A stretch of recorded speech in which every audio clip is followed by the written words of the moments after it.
முத்தரையர் வம்சத்தின் சிறந்த குறுசில மன்னரான பெரும்பிடுகு முத்தரையர் நினைவாக அஞ்சல் தலை வெளியிட வேண்டும் என்று மத்திய அரசை தமிழக பிற்படுத்தப்பட்டோர் நலத்துறை அமைச்சர் மெய்யநாதன் வலியுறுத்தியுள்ளார். இது தொடர்பாக அவர் மத்திய சிறுபான்மையினர் நலத்துறை அமைச்சர் கிரண் ரிஜிஜுவுக்கு எழுதியுள்ள கடிதத்தில், மிகச்சிறந்த போர் வீரரும் கலை மற்றும் விவசாயத்தின் பாதுகாவலராகவும் போற்றப்படும் பெரும்பிடுகு முத்தரையரின் நினைவை போற்றும் வகையில் அஞ்சல் தலை வெளியிட வேண்டும் என்று கேட்டுக்கொண்டுள்ளார்.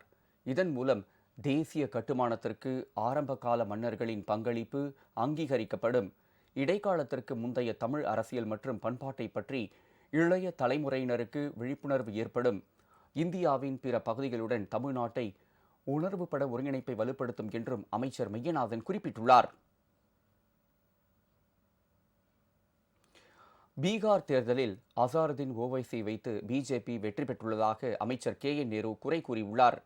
கும்பகோணம் அருகே உள்ள திருவிடைமருதூர் சட்டமன்ற தொகுதிக்குட்பட்ட திமுக ஒன்றிய செயலாளர்களுக்கான வாக்குச்சாவடி நடைமுறைகள் குறித்த பயிற்சி கூட்டம் நடைபெற்றது. இதில் அமைச்சர் KN நேரு, கும்பகோணம் தொகுதி சட்டமன்ற உறுப்பினர் சாக்கோட்டை அன்பழகன் உள்ளிட்ட பலர் கலந்து கொண்டனர். கூட்டத்தில் உரையாற்றிய அமைச்சர் நேரு, மீண்டும் திமுக ஆட்சி அமைய டெல்டா மாவட்டங்களில் உள்ள 40 தொகுதிகளில் வெற்றி பெற்றாக வேண்டும் என தெரிவித்தார். இப்போ பீகார் தேர்தல் எடுத்துங்க. பீகார் தேர்தலில் ஓவைசின்னு ஒரு ஆளை வச்சுக்கிட்டு ஜெயிக்க வேண்டியதை தோக்கடிச்சு ஜெயிக்கவே முடியாதுன்னு சொன்னவங்களாம் ஜெயிச்சு வந்திருக்கிறாங்க. இந்த உரையை கேட்டு உரையினுடைய தாக்கத்தை இந்த மக்களுக்காக திராவிட முன்னேற்ற கழகம் தளபதி அவர்கள், கலைஞர் அவர்கள் எப்படி உரையாற்றுகிறார் என்பதை மக்களுக்கு எடுத்து சொல்வதற்கு இந்த உரை ஒரு காரணமாக இருக்கும். ஆனால் துளி அளவு கூட ஏமாந்து விடாதீர்கள்.